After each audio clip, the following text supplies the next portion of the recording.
bubuksan, gugultingin lang natin, lalagay nyo sa kaldero, heat, and meron na po tayong ready na food.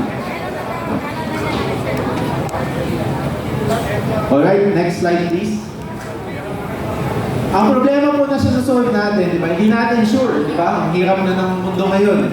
We're never sure of what would happen. We might be caught in an emergency. Blackout, flood, nasa Pilipinas po tayo, ang dalas bumagyo, maglindol, no? Or magkaroon ng conflict. Kailangan pa rin natin ng food in those times, no? So, in those times, hindi sapat yung ang usual kasi natin na nakikita. We've gotten the feedback from our partners in the military, the armed forces. Ang usual po, delata, isotube, crackers. Nakakapagod po yun kung ilang linggo, ilang araw na sunod-sunod yun ang kinakain natin.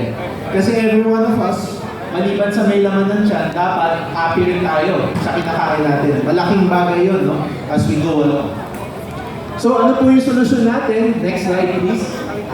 Yung retort MREs. So kasi I'm sure all of us are familiar with yung MRE or meal ready to eat. Ito po produkto natin, no? Hindi po ito yung American MRE na kompleto po siya ng meal. Kaso po yun, those can go for like 10, 12, 14 USD. Medyo mahal siya kasi ano nga siya eh, set meal siya eh. Meron doon na baka hindi natin gusto kasi may cheese and crackers, may mga chili. So in short, hindi po ito pagkain Pinoy. Hindi yung American MRE na nabibili natin sa Subic, hindi siya yung kinalakihan natin. No? So hindi ito magpapahappy sa atin.